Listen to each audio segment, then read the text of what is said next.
Nos acompaña ahora, y muy de agradecer, a dos representantes de la Oficina Española de Patentes y Marcas, Almudena Fernández y Lourdes Velasco.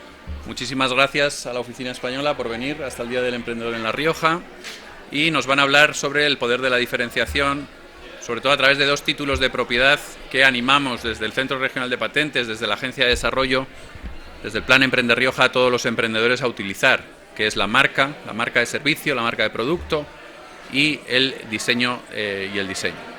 Creo que son elementos críticos a la hora de emprender. La diferenciación del emprendedor ha de estar desde el momento cero, incluso desde el momento -1. La idea de negocio ya debe ser diferente y debe estar protegida esa diferenciación. Y bueno, yo sin más dilación os dejo con ellas, os dejo con Lourdes, que os va a hablar en primer lugar de la marca y del poder de la diferenciación de la marca. Muchas gracias.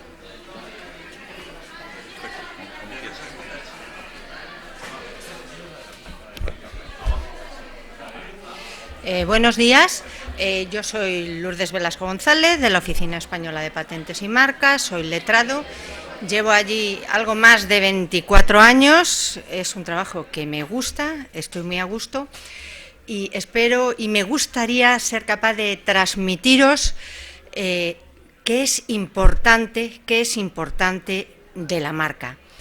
Quiero agradecer a la oficina su participación activa en este tipo de actos, porque a nosotros los funcionarios nos permite ponernos en contacto directamente con vosotros, de manera que así las cuestiones que nosotros vemos más evidentes os las podemos decir. Y a su vez vosotros, si queréis cuestionarnos algo, estamos a vuestra disposición. Además tenéis la enorme suerte de que aquí en La Rioja tenéis un centro regional fantástico, muy sensibilizado con todos estos temas y que podéis contar con ellos para todo, lo cual también es una gran ventaja. Entonces empiezo ya, veréis. El título es Marca, el poder de la diferenciación. Sencillamente voy a tratar de que lleguéis a la conclusión de que esta frase es verdad. Nada más. Entonces, lo primero, los signos distintivos. ¿Qué quiere decir esto de los signos distintivos? Veréis, en el derecho español hay dos formas de protegerte cuando tú estás realizando actividades mercantiles. Tradicionalmente había tres. Estaban la marca, el nombre comercial y el rótulo de establecimiento. Pero el rótulo de establecimiento desapareció y quedan dos: la marca y el nombre comercial. El nombre comercial, realmente su uso es mínimo, es una figura que existe en muy pocos países, pero nosotros, por respeto a nuestra tradición, la mantenemos. Y diréis, bueno, ¿y qué diferencia hay? Veréis. En principio, la marca, a mí, ¿para qué me sirve? Para identificar un producto, y ese producto, esa forma de identificar, me va a permitir a mí, como consecuencia, distinguirme de todos aquellos que haciendo ese mismo producto o prestando ese mismo servicio son distintos, y son distintos por mi diferenciación. En el nombre comercial, ¿de qué se trata? Se trata de que lo que se identifica no es el producto o el servicio, es a la empresa. Pero si estamos hablando de marcas de servicio, realmente el límite pues se diluye. Pero como nosotros, en nuestra tradición histórica, hemos tenido esa figura jurídica, en principio la mantenemos, salvo que nos veamos obligados a prescindir de ella. Pero la marca de servicio satisface todo lo que te pueda a ti rentar de un nombre comercial, pero con la ventaja de que cuenta con más apoyo jurídico. De hecho, el nombre comercial establece la propia ley de marcas que en todo aquello que no le sea incompatible se aplicará el régimen de las marcas. Pero bueno, tenemos estas dos figuras, que lo sepáis. Una vez que tenemos... Espérate, a ver, eso. ¿Veis? Ya nos centramos en las marcas, pero yo dentro de marcas quiero que sepáis que están las marcas de producto y las marcas de servicio. Luego ya volveremos a este tema. Pero me dice, distintivo que sirve para identificar los productos o servicios de una empresa en el mercado. ¿Por qué? Porque yo lo que quiero es que cuando yo, me da igual que sea un producto o que sea un servicio, la gente me elija a mí. Si yo estoy en un stand, vosotros que sois tierra buena de vinos, que la gente elija mi botella y no otra. Quiero que coja la mía. ¿Cómo puedo hacerlo? Si se trata de joyería, que la gente quiera las joyas que yo diseño y no otras. ¿Cómo puedo conseguir que precisamente el consumidor se comunique permanentemente conmigo? Pues lo puedo conseguir gracias a la marca. El artículo 4 de la ley es el que nos da un concepto de marca y nos dice: se entiende por marca todo signo susceptible de representación gráfica que sirva para distinguir en el mercado los productos o servicios de una empresa de los de otra. Con lo cual, lo que tengo que hacer, aquí el requisito que me exige en primer lugar es susceptible de representación gráfica, que me entre por el sentido de la vista. Espérate, perdona, que ya estaba yo... Ay. Por el sentido de la vista y que me sirva para distinguir, con lo cual esa identificación, esa individualización que hago, esa se representa gráficamente y yo la aplico a un producto y todos los productos que o bien sean iguales o sean semejantes, todos los consumidores me puedan distinguir, que no haya ningún problema.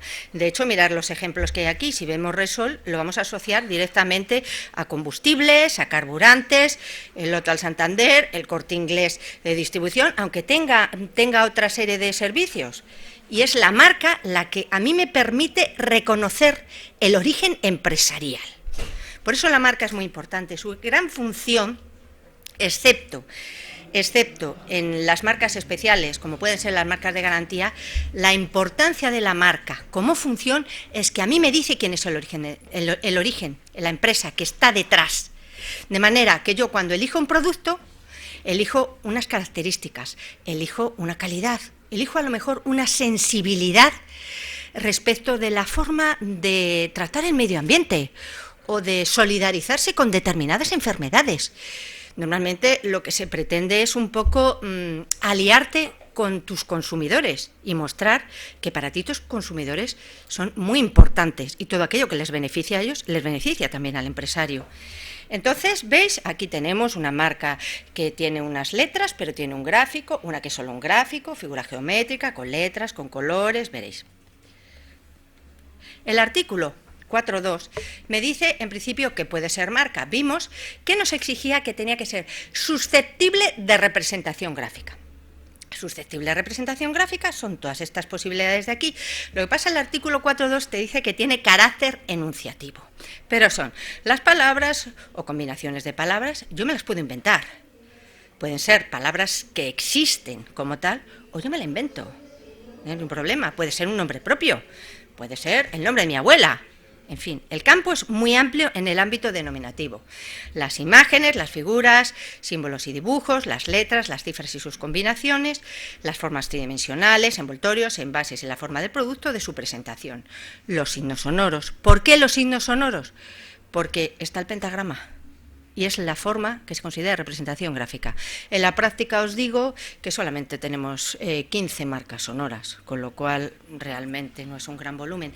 El mayor volumen de marcas son las marcas mixtas, entendiendo como tal la combinación de elementos denominativos con elementos gráficos. Esas son las más numerosas. ¿Veis? Aquí ejemplos de marcas, una palabra o grupo de palabras. Armand Basic, que es una marca denominativa, la marca gráfica está del langostino de Pescanova, una combinación, ¿veis? Una mixta de letras con logo, una forma de producto tridimensional. Total, que lo que estamos viendo es que yo, esa identificación, tengo un campo muy amplio para elegir cómo quiero identificar. Pero con ese quiero identificar jamás puedo prescindir de que esa marca, como me tiene que servir para distinguir productos o servicios, yo la tengo que incorporar a ese producto o a ese servicio. No puede haber un distintivo sin un producto directo al que se aplique o un servicio al que se aplique. Se exigen las dos cosas. ¿Por qué? Porque digamos que ese es el nombre que yo le voy a dar a ese producto o a ese servicio. Y si yo cojo una lata de conservas, yo cojo esa lata de conservas y no otras latas de conservas. Pero las latas de conservas están todas juntas. Con lo cual yo no puedo prescindir de la importancia de a quién se aplica la marca. Por eso las marcas pueden ser marcas de producto, marcas de servicio. Las marcas de producto se clasifican de la 1 a la 34 y las de servicio de la 35 a la 45. ¿Qué ocurre? Que estamos diciendo que precisamente sirve la marca ¿para qué? Para identificar, para individualizar. Y a mí me tiene que servir para distinguir en el mercado de los productos o servicios similares. Pero si veis, en este ejemplo, ¿existe algún problema entre esta bebida Magno con el Toro y el gel de baño? Ninguna. No hay riesgo de confusión. Pueden convivir en el mercado. Sin embargo, denominativamente es idéntica. Pero no hay ningún problema. Donde están determinados productos no es donde se van a encontrar los otros productos. No hay riesgo de confusión. Con lo cual, hay casos en los que sí se permite que estén conviviendo en el mercado un mismo elemento denominativo o un mismo elemento de otro tipo. ¿Pero por qué? Porque no hay riesgo de confusión. Esto respecto de marcas normales, pero quiero que también tengáis presente que hay una figura especial que son las marcas renombradas. En las marcas renombradas este principio de especialidad quiebra, pero en las marcas normales no. Cuando tú llegas a ser una marca renombrada, la especialidad quiebra y se te tiene que proteger en todas las clases. Pero lo normal, tu principio de especialidad, y es que yo tengo aquí el distintivo, se lo aplico a estos productos y me tiene que servir para diferenciar de los productos que son iguales o similares al mío. Que la gente elija el mío, elige a conciencia el mío, sabe que está eligiendo el mío y no le han engañado porque ha cogido otro. Entonces, todo eso es lo que tiene la marca. A ver. En cuanto a qué incluyo la lista de productos y servicios, veréis, si decimos que la marca es un distintivo, que yo se lo aplico a unos productos o servicios, es porque yo tendré que clasificar. Os he dicho literalmente de la 1 a la 34 productos, de la 35 a la 45 servicios. Y diréis, ¿y eso qué quiere decir? Mirad, el origen de todo esto está en 1935, el BIRPE se agrupa en una serie de países y dicen, vamos a ver, vamos a hacer todos lo mismo para facilitar que en el comercio no haya problemas cuando se exportan y se importan nuestros productos de unos países a otros. Se aprueba y se aprueba una clasificación en la cual ellos deciden que todos los productos tal se incorporarán a tal clase, los de tal a tal clase. Resumidas cuentas, es una norma de carácter administrativo, pero es una norma de carácter administrativo que tiene mucha trascendencia jurídica. ¿Por qué? Porque, en primer lugar, os digo, lo que tenéis que incluir en la lista es para lo que vais a usar la marca. No incluyáis productos o servicios para los que no lo vayáis a usar. ¿Por qué?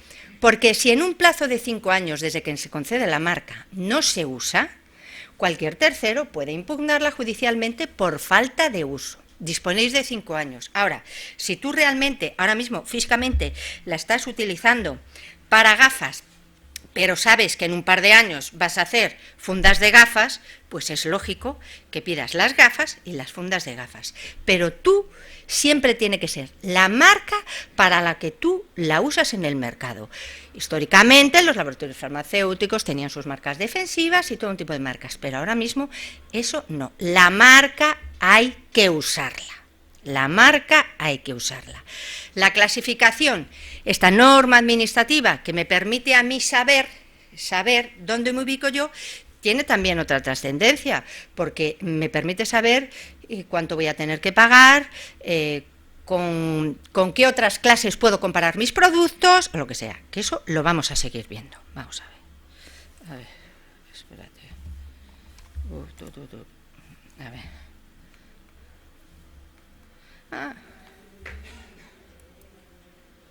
Siguiente. Que no va, que no me va. No me va este. ¿Qué he hecho? Si es que yo soy de letras. No va. Esta clasificación. Aquí. O al siguiente o ahí. No lo sé. Ya. ¿Perdona? Utilice el pasado, el más común. Vale, ya. Vale. Bueno, entonces, una vez que sabemos que la marca identifica, pero yo se la tengo que aplicar a unos productos o a unos servicios.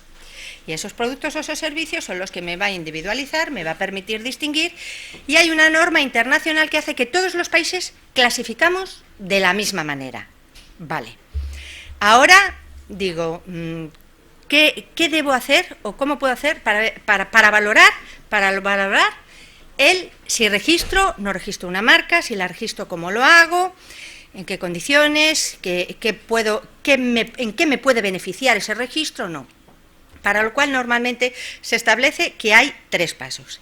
El primero, tienes que actuar antes de sacar el producto o el servicio al mercado. Antes. Eso es lo primero. Tú actúas antes. En segundo lugar, tendrás que elegir un distintivo. Antes de sacar ese producto al mercado, tú tendrás que elegir un distintivo. Una vez que tú ya has elegido el distintivo, entonces ya organizarás y prepararás el registro y tendrás que saber cómo es el registro. Con lo cual, el primer paso es tomar conciencia de que tú tienes que actuar antes de sacar el producto al mercado, para evitar que terceros puedan tener información que puedan usar y se aprovechen de ti. Por lo cual, eso es lo primero que tienes que tener en conciencia. En segundo lugar, tendremos que elegir ese distintivo. En cuanto a qué signo elijo, veréis, aquí hay ejemplos, hay 2 puntos que son lo que más destaca de estas 2. Son, veis, el fácilmente retenible por el consumidor y la fuerza distintiva. ¿Qué quiere decir con eso? Que vamos a ver, si nosotros elegimos un signo que es excesivamente complicado o excesivamente sofisticado, es muy difícil que el consumidor lo elija. Entonces yo tengo que buscar un signo que sea acorde con el tipo de consumidor que me va a consumir a mí, mis productos o servicios. ¿Qué ocurre? Que te dice que no sea muy complicado, que suene bien, que sea atractivo. A su vez, puede ser un signo de fantasía, un signo original, mejor con gráfico que solo denominación. En la práctica os he dicho que la mayoría de los signos que tenemos nosotros son mixtos. ¿Por qué? Porque hay veces que te puedes encontrar que el elemento denominativo realmente adolece de unas cualidades que no individualizan, sino que realmente guardan una relación directa con el producto o servicio, y el gráfico o la composición en su conjunto es la que permite que eso tenga distintividad. Entonces, la fuerza distintiva puede estar en el signo en sí, o la fuerza distintiva se la puede dar cuando tú lo ves en su conjunto, pero si tú desmenuzas, resulta que a lo mejor, pues imaginaros, aparece una flor y alrededor la leyenda, la flor más bonita del mundo, o la flor más bella. Pero es que esa disposición de la flor más bella es dentro de un círculo enmarcando el diseño de una flor caprichosa. Pero la leyenda denominativa en ese caso sería una leyenda genérica. Con lo cual, tú manejas los campos. ¿Qué ocurre? Que tienes que tener cuidado de que no cojas los signos débiles y tienes que procurar que tenga distintividad suficiente, ya no solamente para ti, sino para dificultar que los demás te puedan copiar, porque tu signo, digamos, es demasiado genérico, es indicativo de una especie, es indicativo de una calidad, que entonces o incurre en una prohibición absoluta o facilitas que los demás puedan usarlo, porque no son términos apropiables en exclusiva, porque 2 kilos para bolsas de naranja es una forma de presentación de las bolsas de naranja, en 2 kilos, con lo cual no puedes pretender esa marca. Entonces, tú podrás solicitar 2 kilos a lo mejor para camisetas. Hay una marca de camisetas que se llama cesta de frutas, pero tú no puedes dar cesta de frutas para frutas. Entonces, ese es el juego que tienen las marcas. Por eso es muy importante cómo va a ser tu relación con tus consumidores. Si tu tipo de consumidor es infantil, probablemente utilices un amarillito, un rosa, un celestito, colores pastelitos. Si tu tipo de consumidor son personas mayores, pues quizá utilices colores más serios como un azul marino. En la presentación, fijaros los envases estos de Carolina Herrera con el rojo, buscas un poco según tu tipo de cliente, así es la marca que tú buscas, porque tú quieres que te elijan a ti. Y entonces, en todo lo que tiene que ver con la marca, tú lo vinculas contigo. Entonces, si veis, espera un momentito, mermelada para productos alimenticios no puede ser, antigripal para farmacéuticos, gran sabor tampoco, pero sí todo lo que son las marcas mixtas, que tienen un suficiente mixto. En cuanto a qué hay que saber antes de solicitar la marca, veréis, es que dices, yo he elegido este distintivo, y este distintivo tiene elementos denominativos y elementos gráficos. ¿Cómo puedo yo saber si está ya registrado en el mercado? Para antes de hacer un esfuerzo, un desembolso económico, ¿cómo puedo? Pues veréis, tenéis dos vías. Una de ellas es pagando y otra sin pagar. ¿Cuál es la que no genera ningún pago? La de utilizar el localizador de marcas. Con el localizador de marcas yo puedo entrar y buscar aquí la oficina que tiene habilitado el centro regional, son unos virgueros utilizándola, o sea que en ese sentido no tenéis ningún problema, pero en cuanto a las marcas denominativas, te dice qué contenga, qué consiste, una serie de posibilidades, y ahí tú introduces esa denominación y te despliega las que hay. Cuando se trata de elementos gráficos, lo que hace es que tú tienes que poner, imaginaros, perros, ¿te despliega las marcas de perros? No. El programa funciona de distinta manera. Te obliga a que tú pongas la clase. Cuando buscas gráficos te obliga a que pongas la clase. Lo que ocurre es que te puedes encontrar que hay una marca que esté para 4 clases y tú realmente solo lo vas a registrar para una. Pero te obliga a que tú incorpores los dos elementos. Incorpores en qué consiste el gráfico y el elemento de qué clase es en la que tú quieres registrar esa marca. ¿En qué coinciden la búsqueda de denominaciones y la búsqueda de gráficos? Pues coinciden en que ahí única y exclusivamente la información que te da es de marcas no denegadas. ¿Qué quiere decir marcas no denegadas? Quiere decir que son marcas que o están en vigor o están en trámite, pero no están denegadas, de manera que tú te puedes encontrar con que una marca, ay, si esto no lo ha pedido nadie, si aquí no está, si no lo ha pedido nadie, no está, porque es un genérico. Y ni se le ha dado a nadie, ni se te va a dar a ti. Entonces, en ese sentido, cuando tú estás manejando elementos que sean genéricos, no es lo apropiado utilizar el localizador de marcas, porque te vas a creer que es una maravilla porque no está registrada. No, es que no se te puede registrar ni a nadie ni a ti. Esa es la esencia.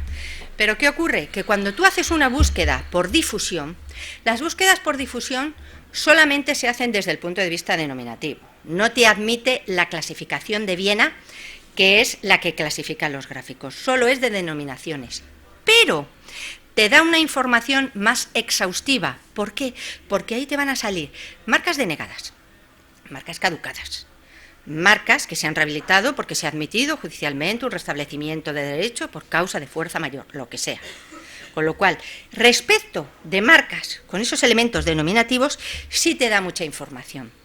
Pero hay veces que a lo mejor por el propio denominación que tú quieres, no consideras que no necesitas acudir a esa búsqueda de difusión. Si tú vas a utilizar tu nombre propio, pues no tendrías por qué. O sea, eres tú quien elige, pero que las posibilidades son esas dos. Y los resultados de búsqueda es que son distintas. Y cuando vayáis al localizador de marca, muy clarito, ahí nunca están las marcas denegadas. Nunca. Eso es fundamental saberlo. En cuanto a otras búsquedas recomendables, ¿por qué? Porque resulta que puede que diga, ay, yo voy a registrar la marca, pero está ya registrado un dominio con esa misma denominación. Y entonces se pueden generar problemas. Por eso se recomienda que se hagan también las búsquedas de dominio, igual que en el registro mercantil central, que funciona solo por identidades. Es una tranquilidad a priori el realizar esas búsquedas. Y ya, una vez que hemos elegido ese signo, una vez que sabemos para qué productos o servicios, sí, el registro mercantil central. ¿Qué ocurre? Que tú te puedes encontrar con que haya una sociedad que esté registrada con ese mismo nombre para esos mismos productos o servicios. Tú ves el objeto social y entonces decidas, pues no me interesa pedirlo como marca, porque el otro me puede instar un pleito. Sí.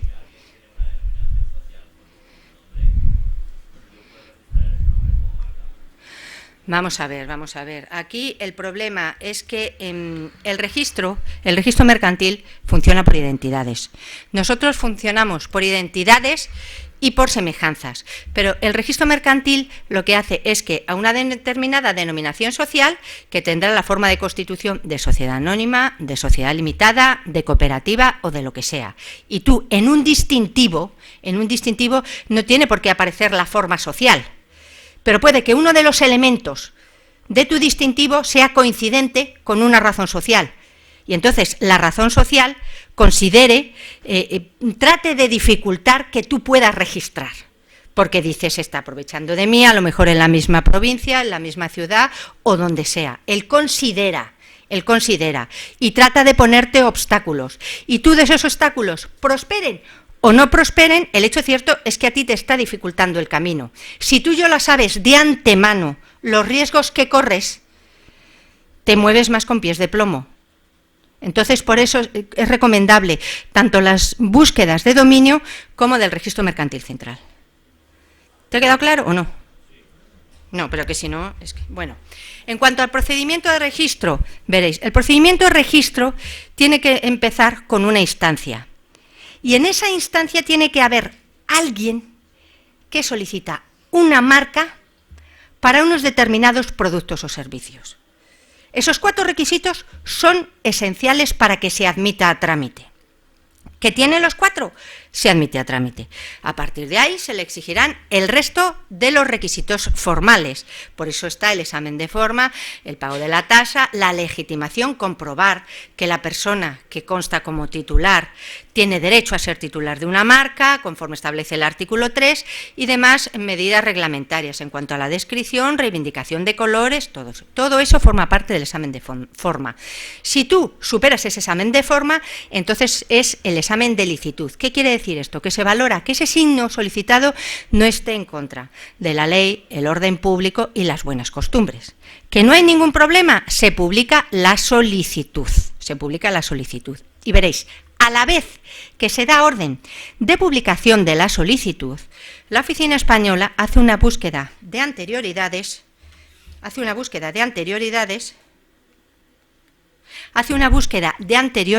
y les manda cartas. Si consideramos que esos titulares de derechos anteriores, sus registros, sus marcas, podrían confundirse con la nueva que se pide. De manera que así ellos deciden si se quieren oponer o no. ¿Esto por qué?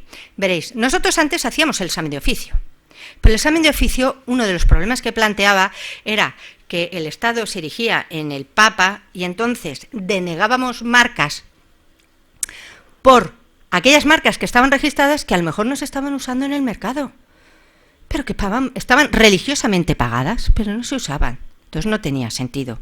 Para evitar ese problema y no generar una indefensión, se mandan esas búsquedas de anterioridades, pero que son meras búsquedas informáticas, se le dice, oiga, en tal boletín se va a publicar tal distintivo. Si usted lo considera oportuno, opóngase. Para no dejar desprotegidos a la pequeña y mediana empresa. Entonces, a la vez es la búsqueda y la orden de publicación, porque claro, el que se opone tiene que saber en qué boletín se va a publicar. Una vez que se publica, se abre lo que se denomina el plazo de oposiciones y observaciones de tercero. Las oposiciones, ¿quién se puede oponer?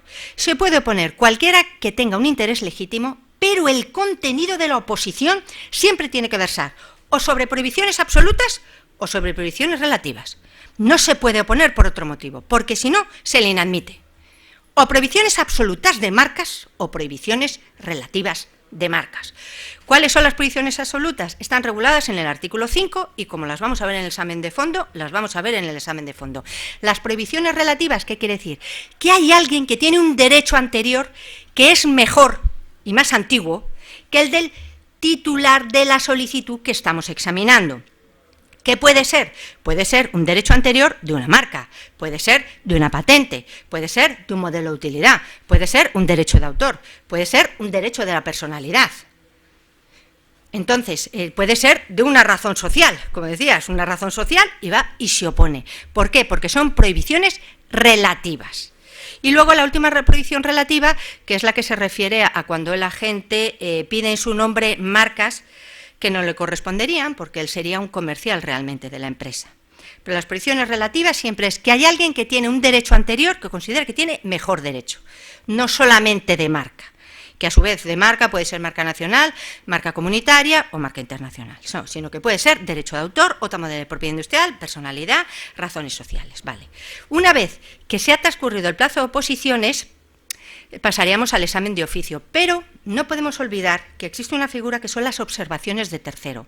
Las observaciones de tercero hay que presentarla en el mismo plazo de oposiciones, pero no pagan tasa, solo pueden versar sobre prohibiciones absolutas y quien la tiene que presentar son administraciones o órganos u asociaciones creadas que tienen o ente nacional o ente de comunidad autónoma que velan por los intereses de los consumidores y fundamentarlas única y exclusivamente en prohibiciones absolutas. Nada más. No puede haber ahí prohibiciones relativas. Prohibiciones absolutas. Los 2 meses juegan exactamente igual, en observaciones de tercero y en oposiciones. Exactamente igual. ¿Que transcurren esos 2 meses? Entonces ya pasaremos a hacer el examen de oficio. El examen de fondo. En el examen de fondo nosotros entramos a ver si está incursa la marca en alguna prohibición absoluta. De las prohibiciones relativas solo miramos una, la del 9.1b, que es una de la personalidad, que es cuando el distintivo que te piden identifica a una persona distinta del solicitante y es un personaje notorio. Pero nada más. El resto de las prohibiciones relativas nosotros no entramos. Entramos en las prohibiciones absolutas. Una pincelada de prohibiciones absolutas. Pues sencillamente, que se trate de términos genéricos, por la especie, por la calidad, por la procedencia geográfica, que se trate de marcas engañosas, que se trate de marcas que están en distintivos que están en contra de la ley, el orden público, las buenas costumbres, que se trate de marcas en materia de vinos, hay una prohibición específica que pudiera dar lugar a engaño. A su vez, también que el distintivo contenga escudos, banderas, condecoraciones nacionales de comunidades autónomas, de ayuntamientos o de otros entes administrativos. A su vez, que se trate de escudos, banderas, condecoraciones que no siendo nacionales españoles, sí son de países con los cuales nosotros tenemos un acuerdo en base al 6 ter del Convenio de la Unión de París. A su vez, también cuando se trata de escudos o banderas que simbolizan a no países, pero sí entes intergubernamentales a los cuales se les reconoce esa protección. Con lo cual, el margen de prohibiciones absolutas es muy amplio. ¿Que la marca no está incursa en prohibición absoluta? ¿Que no ha tenido oposiciones? ¿Que no ha tenido observaciones de tercero? Se hará una propuesta de resolución, se resuelve y se publica en el BOPI. ¿Que he tenido problemas? Pues se suspenderá, se dará traslado y entonces, una vez que se le ha dado traslado, él contestará lo que considere oportuno y la marca se resolverá. ¿Que la marca se concede? La marca tiene efectos desde la fecha de solicitud del expediente, de aquella instancia inicial a la que se le reconoció fecha, desde entonces. Y dura 10 años, es renovable indefinidamente. ¿Qué ocurre? Que si a ti la marca te la deniegan, durante un periodo de tiempo tú has contado con una cierta protección provisional. Porque desde que se publica la solicitud de la marca, tú ya tienes una cierta protección porque cualquiera ha podido hacer un uso al haberse publicado en el BOPI. Pero como se ha denegado, desaparece. Cuando se concede, lo que sé es que tiene efectos retroactivos desde la fecha de solicitud. En cuanto a dónde registro, qué mercados vender, vamos a ver. Aquí lo importante es que tenéis que saber, igual nosotros tenemos la nacionalidad española y nuestros derechos y obligaciones son conforme al territorio español. El territorio es un límite, pues en materia de marcas igual. Y entonces, en marcas, el derecho español tiene las marcas nacionales, el responsable es la UEPM. A su vez, existe un organismo que ya no se llama así, que es la Oficina Europea de la Propiedad Industrial, que emite las marcas comunitarias, que despliegan sus efectos en todo el territorio comunitario. ¿Qué ventaja tiene? Que cuando se concede una marca comunitaria, se concede para todos los países de la Unión Europea. ¿Qué inconveniente? Que cuando se deniega para todos los países de la Unión Europea. Y luego está la marca internacional. ¿Qué ocurre con la marca internacional? Significa que en un determinado país, en nuestro caso, tú te puedes encontrar. Tú registras una marca en España, pero luego resulta que tú tus productos los vendes en Francia. Entonces tú solicitas extensión territorial de tu marca en España para Francia, para que tu marca en Francia tenga efectos jurídicos como si fuera una marca francesa. ¿Por qué? Porque tú mercantilmente estás funcionando también en Francia. Y así lo puedes hacer con 94 países. Ahora, una vez que tenemos la marca, diréis, vamos a ver, ¿y qué ventajas tiene el tener la marca? Bueno, realmente todas son consecuencia de la primera. La primera, que es porque el registro otorga un derecho de exclusiva. Entonces, si yo tengo un derecho de exclusiva, es que yo tengo un derecho de uso, un derecho de disfrute. Es una propiedad. Y yo como propietario puedo ejercitar acciones. Puede ejercitar una acción reivindicatoria, puede ejercitar una acción de cesación. ¿Por qué?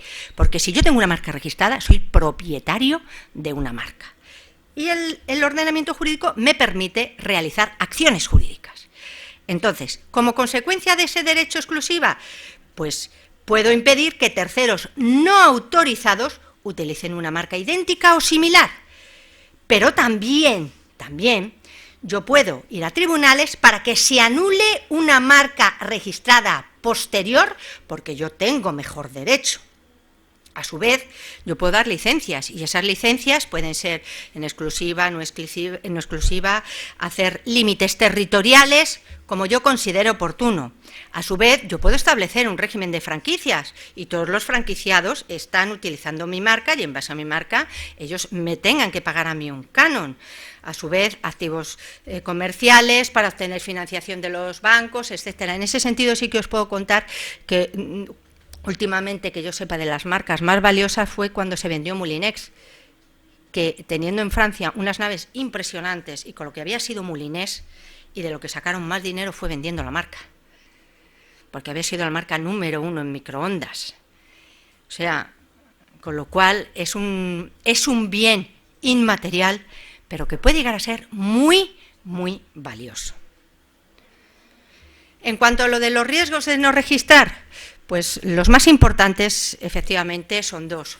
Uno es que si tú no registras, el problema es que tú te puedes encontrar que alguien registre. ¿Dónde vas? Te puedes encontrar con que alguien lo registre y te obligue a ti a quitar tu marca. En mi opinión, eso es lo más gordo.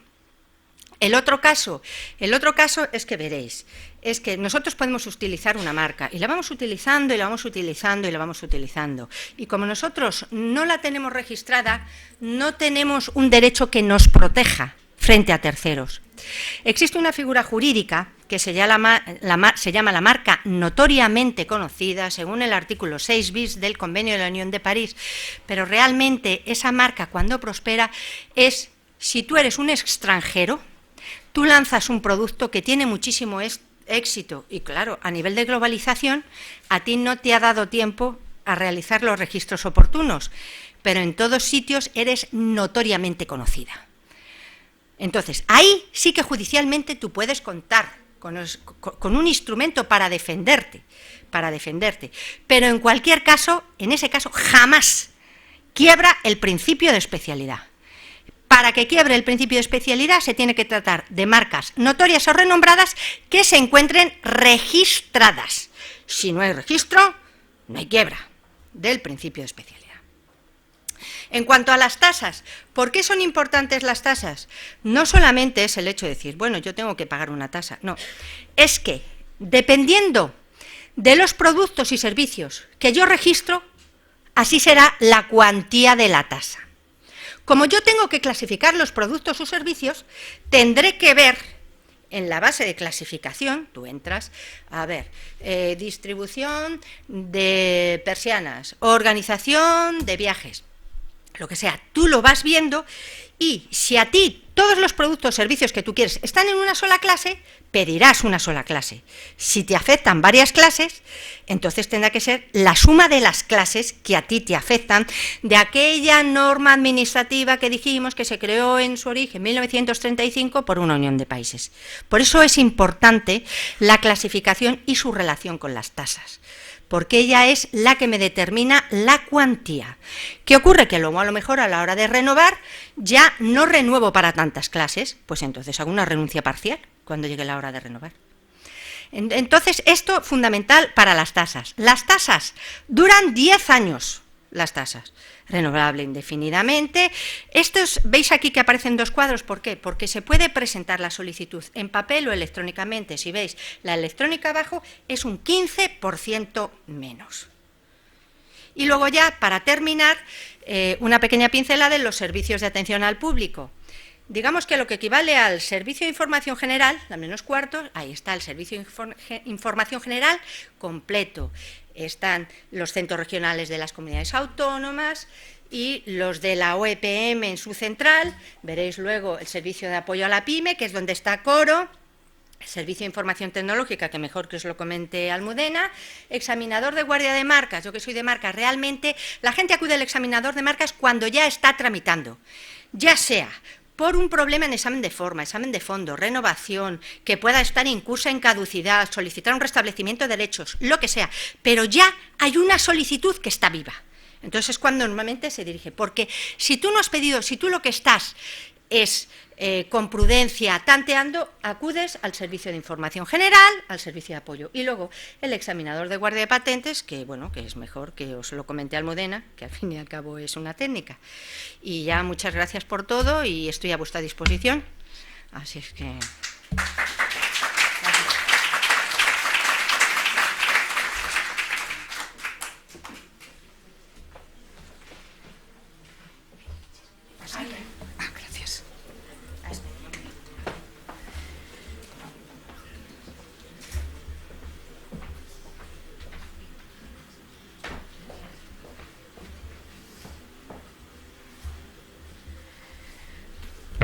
Bueno, buenos días a todos. Mi nombre es Almudena Fernández, yo trabajo también en la Oficina Española de Patentes y Marcas. Mi formación es técnico, yo soy de formación licenciada en Ciencias Físicas y me dedico en el área de patentes a examinar patentes del área mecánica. Sin embargo, yo estoy hoy aquí para hablar sobre todo de diseños. El diseño industrial es una de las figuras de propiedad industrial que se pueden proteger en la oficina y lo que os quiero comentar aquí es daros una serie de breves pinceladas para que entendáis el diseño industrial que es y podáis entender cómo podéis aplicarlo, si es el caso, a vuestros productos, en vuestros negocios, en vuestra vida futura, etcétera. Querría comentar una transparencia muy breve, las diferencias o en qué se parecen, en qué se distinguen dos figuras importantes que son la propiedad industrial y la propiedad intelectual. En la Oficina Española de Patentes y Marcas nosotros nos ocupamos única y exclusivamente de todo el tema de propiedad industrial, pero sin embargo existen los derechos de propiedad intelectual o los derechos de copyright, como se conocen en el mundo anglosajón, que también están ahí, existen y protegen en cierta medida a creaciones del intelecto humano que tienen un componente artística. ¿Por qué me quiero comentar aquí algo de propiedad intelectual? Pues porque en el campo de los diseños especialmente, aunque también podría afectar en cierta medida a las marcas, como tenemos una componente en el diseño que es fundamentalmente de tipo estético, pueden solapar o incluso llegar a funcionar las dos protecciones a la vez. Es decir, la protección que se deriva de los derechos de propiedad intelectual, de los copyrights, y la protección que se deriva de los derechos reconocidos por la ley para el diseño industrial. La principal diferencia entre estas dos figuras es que los derechos de propiedad intelectual se reconocen desde el inicio, es decir, desde el momento en el que se produce la creación de la obra artística. Cuando se habla de registros de la propiedad intelectual, esos registros lo que pretenden es, de alguna manera, levantar acta de que ha habido una creación de un diseño y establecer una fecha de creación, entre comillas, a partir de la cual esos derechos claramente le pertenecen a la persona que los tiene registrados. Aunque, como digo, en realidad el derecho se produce en el mismo momento de la creación. Sin embargo, el diseño industrial, las marcas, las patentes, no se reconocen, esos derechos no se reconocen como tal, a no ser que haya un registro. por lo cual podemos tener una creación que la estemos utilizando pues para ilustrar para decorar un objeto, para decorar una pieza de tela, que estamos haciendo una aplicación industrial de ella, que si no la hemos protegido por la vía del derecho de los diseños industriales, no se reconocerá como tal. Entonces tendremos que acudir a la vía de la protección por derechos de autor, que es más complicada.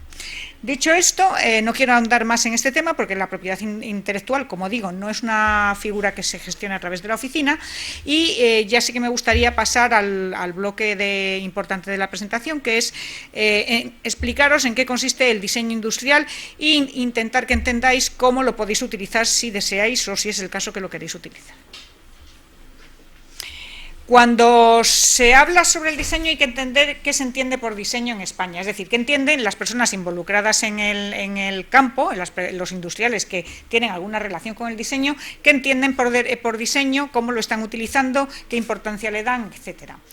En una encuesta realizada hace ya algunos años, se realizaron una serie de preguntas a gente del sector para intentar entender la importancia que le daban al diseño. La pregunta primera fue si se tenía en cuenta el diseño a la hora de definir la estrategia empresarial. Bueno, parece ser que sí, que muchos o bastantes empresarios, emprendedores, decían que sí, que tenían en cuenta el diseño a la hora de su estrategia empresarial.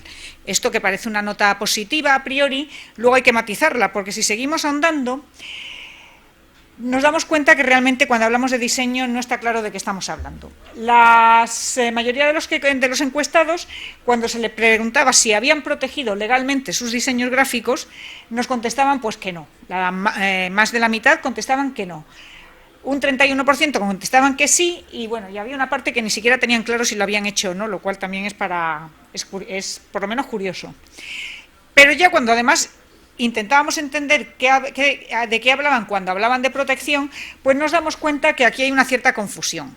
Cuando se les pregunta con qué figura de propiedad industrial han protegido sus diseños, pues resulta que la mayoría tienen un cierto lío en este campo, y te contestan pues bueno, que ellos lo han protegido como una marca. Con lo cual ya ahí estamos confundiendo dos conceptos que, aunque solapan y tienen una parte en la que coexisten y de hecho pueden trabajar conjuntamente de un modo positivo, no son lo mismo. Pero es que además luego hay otra gente que confunde diseño con patente, cuando ahí sí que el campo de solape es absolutamente inexistente, porque en un caso estamos hablando de creaciones estéticas y en otro caso estamos hablando de creaciones técnicas. Otra gente sí que lo ha registrado, otra gente se agarra al copyright, que es una posibilidad, pero como digo, es una posibilidad que no es tan evidente como parece, y en realidad vemos que no está muy claro qué es el diseño y para qué nos puede ayudar. ¿Por qué es importante? ¿Por qué creemos en la oficina? ¿Por qué damos estas charlas? Pues porque pensamos que es importante proteger las creaciones de diseño por varias razones. Primero, por este hecho de que nos conceden un derecho exclusivo, un monopolio para utilizar nuestras creaciones en el mercado, y sobre todo para impedir que nuestros competidores utilicen nuestras creaciones, es decir, en lo que nosotros hemos hecho un esfuerzo, hemos destinado unos recursos y se beneficien de ellos sin haber aportado nada.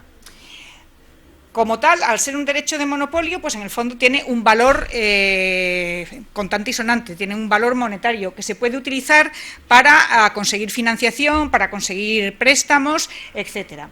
Y además hay una faceta importante que no es tan monetaria, pero que tiene mucha importancia a la hora de reforzar la imagen de nuestra empresa, porque le dan prestigio. Es decir, no es lo mismo para el consumidor la empresa que crea, que tiene su propia identidad como empresa, su propio diseño característico, que la empresa que meramente se dedica a copiar. Independientemente de que a lo mejor la segunda pueda resultar más rentable a corto plazo que la primera, es realmente en la mente del consumidor no es lo mismo ni tienen el mismo grado de prestigio.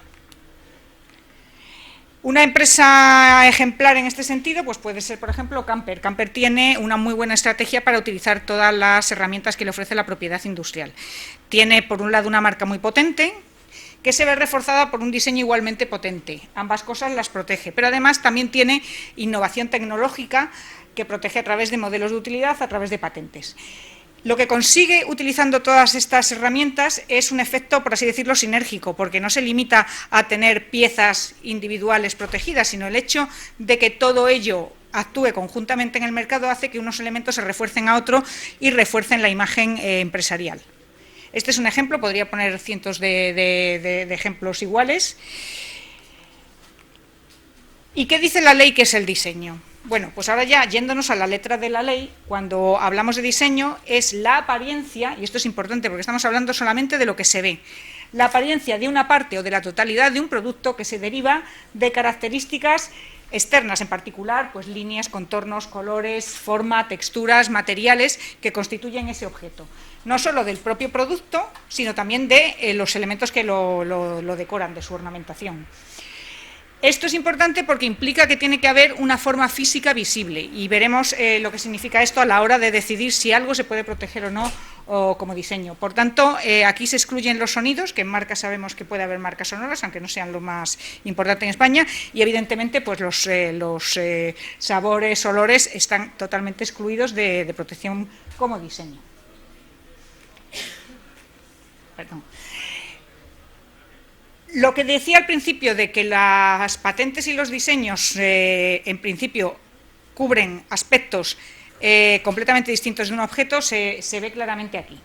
El diseño, lo más importante es que la forma externa que vayamos a proteger como un diseño tiene que estar desligada de su función técnica, es decir, no podemos obtener el monopolio de una pieza que tiene una cierta forma o una cierta textura cuando esa forma, textura o color o lo que sea vienen dictadas porque tiene que cumplir una función técnica, porque si no estaríamos bloqueando al resto de los competidores que realmente no podrían fabricar el mismo objeto, dado que las características que estamos protegiendo son las características que necesita tener para su función técnica. Esas características, si queremos protegerlas, habría que ir por la vía de una patente o de un modelo de utilidad.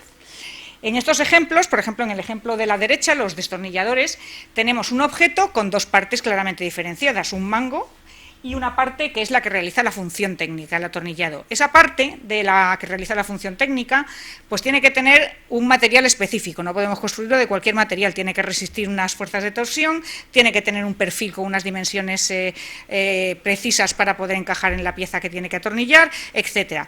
Toda esa parte, evidentemente, no la podemos proteger como diseño, porque es que esa función tiene que ser la que es, tienen que ser esas dimensiones, tienen que ser esos materiales y esos materiales naturalmente pues le van a otorgar un cierto aspecto externo que no podemos proteger con el diseño. Sin embargo, toda la parte del mango, dentro de que tiene que realizar también una función técnica, hay una serie de elementos relacionados con la ergonomía, relacionados con los materiales, que podemos variar para darles un aspecto singular asociado con nuestra marca a ese producto y venderlo diferenciadamente de otros productos similares. Lo mismo con la bombilla de la izquierda. La bombilla de la izquierda es un ejemplo muy claro. Tenemos una bombilla que tiene un casquillo con unas dimensiones estándar para que encaje en la lámpara. Eso no lo podemos variar. Tiene unos materiales que tienen que ser los que son y unas dimensiones las que son. Pero, sin embargo, con la parte del bulbo podemos jugar tanto como nuestra imaginación nos permita, porque realmente la única consideración que tenemos que tener en cuenta es que sea transparente. Toda esa parte del bulbo es la que realmente nos va a permitir realizar diseños diferenciadores. Y lo mismo pues con la válvula de la parte de arriba. ¿Cómo se define en la ley el producto? Bueno, pues producto es prácticamente todo. Cualquier artículo, ya sea industrial o artesanal, incluidas, entre otras cosas, y esto es importante, las piezas destinadas al montaje del producto, o también productos complejos, por ejemplo, un embalaje, también las presentaciones, los símbolos gráficos que acompañan al producto, caracteres tipográficos, o sea, el campo es muy amplio. Cuando hablamos de piezas destinadas al montaje, lo importante es que esas piezas, en el uso normal del producto, van a tener que ser visibles, porque si no, volvemos a lo mismo de antes. Si no es visible, no tiene sentido hablar de diseño, que es un aspecto estético del producto. El producto complejo, por cierto, pues es un producto que se constituye a partir de una serie de componentes que se ensamblan o que se unen para constituir el producto en su totalidad. Puede ocurrir que las piezas individuales que constituyen ese producto complejo también sean protegibles como diseño. Eso ya es una elección que va a estar en las manos del fabricante, del diseñador, etcétera, lo que quiere proteger.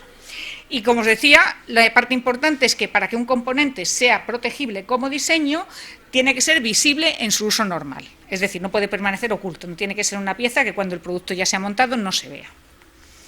Ejemplos de diseños, pues vamos a tener miles. Estos son solo unos pocos para que veáis las diferentes cosas que se pueden proteger como un diseño, porque podemos proteger desde formas tridimensionales, como unas cerámicas, la propia ornamentación de esas cerámicas, el estampado que lleven, cosas bidimensionales, como el encaje de la parte de la izquierda, que en el fondo es un encaje cuya parte diseñada, cuya parte estética es una figura bidimensional, es un patrón bidimensional. O incluso un producto de uso corriente y de uso, por así decirlo, vulgarizado, como es una alpargata, puede convertirse en un objeto distinto y atractivo si le otorgamos una cierta cualidad de diseño. ¿Cambiando qué? Pues cambiando los colores del producto, digamos, original, cambiando la textura, cambiando los materiales que estamos utilizando.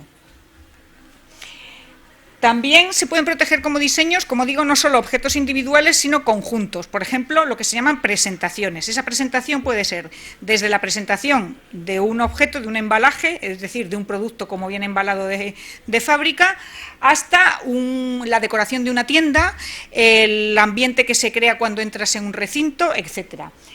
Esa presentación es una combinación de objetos distintos, separados, que individualmente pueden ser protegidos o no, y que, como tal, en su conjunto, tienen un aspecto característico, distinto. Y ese aspecto conjunto es el que vamos a proteger. Por ejemplo, pues esta tienda, el escaparate de esta tienda, tenemos elementos que pueden ser marcas, por ejemplo, el anagrama de Poli, que será el nombre de la tienda. Pero también tenemos el uso del color azul para el escaparate, el uso de elementos gráficos como los dibujitos, el hecho de cómo disponemos todos esos elementos conjuntamente. Todo eso puede ser protegido en su conjunto como un diseño. Habitaciones de hotel. Queremos crear un cierto ambiente que sea característico de nuestras habitaciones. Lo hacemos vía la elección del mobiliario, los colores, la luz, y todo ello no solo separadamente, sino formando un conjunto, formando un todo. Otro ejemplo de diseño, este ejemplo es un ejemplo muy trivial, pero me gusta traerlo a colación porque muestra cómo el diseño no solo es una cosa que se aplica en grandes objetos o en objetos caros o en objetos con mucho valor añadido, sino que también puede estar en los objetos de uso más cotidiano y más, por así decirlo, sencillos o baratos. Esta es una galleta que, por ejemplo, los que tengáis niños a lo mejor la conocéis. ¿Qué es lo que caracteriza a esta galleta? Pues probablemente ni es el sabor, ni es las cualidades nutricionales, ni nada parecido. Será una galleta tan corriente como cualquier otra. Lo que la hace distinta y la hace más deseable por parte sobre todo de los niños es el hecho de que le demos una forma divertida, de que le demos, la rellenemos de un producto que hace que cuando la comamos pues sea más divertido de comer, etcétera. Todo eso es diseño. ¿Y qué más puede ser diseño? Pues el hecho de cómo presentamos un producto. Aquí tenemos una pizza, es un producto indistinguible de otra equivalente. Pero el hecho de presentarla dentro de esta caja, con su cortador puesto en cierta posición, el conjunto que presentamos al consumidor también puede ser objeto de diseño. Como este otro embalaje, es un embalaje de un utensilio de cocina que como tal es indistinguible de otro utensilio semejante, pero el hecho de embalarla con un cierto embalaje que nos recuerda a los de los huevos, aunque esto no es un... Pero bueno, hace el juego de embalaje de huevos junto con aparato de cocina que los va a utilizar, junto con la decoración de la etiqueta, etcétera. Todo hace que sea un conjunto, una presentación susceptible de poder ser protegida. Y como decía también, los caracteres tipográficos. Un carácter tipográfico pues es una fuente como la que utilizamos continuamente en nuestros ordenadores. Cuando creamos una fuente nueva, si queremos, podemos protegerla como diseño, si es una fuente que se haga acreedora de un diseño porque cumpla las características que os comentaré más adelante. Cuando se quiere proteger unos caracteres tipográficos como diseño, para que lo que tenemos que presentar cuando hacemos la solicitud es un conjunto que nos muestre todos los caracteres numéricos, los caracteres auxiliares y cómo esos caracteres se ven cuando se constituyen en un texto, en unas palabras. ¿Por qué? Pues porque al final lo que estamos protegiendo es un aspecto exterior de algo. ¿Vale? ¿Perdona? Vale, ¿10 minutos tengo? ¿5? Vale, bueno, voy a intentar ir muy rápido. Estructuras de construcción, implantes, diseños animados, sobre todo por ejemplo, en oficinas como la oficina coreana que tiene mucha actividad en el tema de las nuevas tecnologías, etcétera. Los requisitos pues van a ser que sea nuevo y que tenga carácter singular. ¿Qué es que sea nuevo? Pues que antes no se conozca ningún diseño que sea igual o muy parecido, es decir, que solo se distinguen caracteres irrelevantes, como puede ser aquí el número de bombillas. El carácter singular es que la impresión general sea claramente distinta, no solo que realmente todos los detalles sean prácticamente iguales, sino que además nosotros cuando lo veamos algo claramente distinto. Y eso va a depender de lo que se llaman grados de libertad del autor, el que diseña, el diseñador. No es lo mismo diseñar una estampación, que podemos hacer lo que queramos, porque vamos a diseñar en 2 dimensiones lo que queramos, a diseñar un objeto que tiene que cumplir unas condiciones específicas, realizar una función. Por ejemplo, este diseño el diseño izquierdo no se considera nuevo respecto al derecho, que tenga carácter singular, pues porque son muy parecidos y es una estampación, podemos hacer lo que queramos. Aquí, en cambio, sí se considera que el diseño de la izquierda es distinto al anterior. ¿Por qué? Porque es un sillón y ahí las características que tiene que cumplir son las que son, tiene que tener una serie de elementos. Y finalmente este, que es un ejemplo muy bueno, que no voy a poder contar con detalle, pues es la camiseta que utilizó Santiago Segura para promocionar su película frente al diseño anterior. La diferencia es básicamente nula, es decir, es la orientación del arma, etcétera. El diseño anterior impugnó la camiseta de Torrente y el juez determinó que efectivamente la camiseta de Torrente copiaba el diseño anterior, porque pudiendo elegir cualquier tipo de estampación para su camiseta, eligió parecerse muchísimo a la camiseta que ya tenía derechos anteriores. Y el dueño del derecho anterior se benefició de esa decisión del juez y obtuvo una reparación de daños por valor del 10% de la taquilla de esta película de ese año, que fueron 200.000 euros. O sea que es importante esto, y esa era una empresa muy pequeña. Lo que voy es que el diseño es importante no solo para la empresa grande, sino también para la empresa pequeña, probablemente para la empresa pequeña todavía más, porque es su único valor, es lo único que va a tener cuando sale al mercado. El diseño como marca no lo voy a comentar, el diseño se puede utilizar, es una figura, es un aspecto gráfico, es un aspecto tridimensional que, como ha comentado Lourdes, se puede utilizar como marca. Este es un ejemplo claro, tenemos un diseño que, gracias a la campaña de marketing realizada alrededor del producto, pues al final lo identificamos también como la marca de ese producto. ¿Cómo se puede proteger? Pues vía nacional en España, vía comunitaria a través del diseño comunitario y vía internacional a través del arreglo de la Haya, que permite obtener una protección de diseño para todos los países del arreglo. La duración del diseño no es ilimitada, es una duración entre 5 años como mínimo y en renovaciones de periodos de 5 años hasta un total de 25. ¿Qué ocurre? Que si no protegemos, pues el diseño no será nuestro, no lo podremos utilizar en exclusiva, con lo cual cualquiera podrá copiarlo y no estará vulnerando ninguna ley. Existe un plazo de gracia de 12 meses, durante el cual nosotros podemos alegar el hecho de que estamos utilizando ese diseño en el mercado y todavía será nuestro, si pasados esos 12 meses procedemos a un registro real, si no, realmente lo estamos poniendo a disposición del público. El coste, como veis, es muy barato y es todavía más barato si lo hacéis electrónicamente. El objetivo de la oficina es ir hacia la administración electrónica y eliminar el papeleo, con lo cual toda actividad ante la oficina que sea por la vía electrónica va a tener un descuento de tasas. Esta es la página web de la oficina, ahí habla de diseños industriales en mucha más profundidad de lo que os he podido comentar aquí.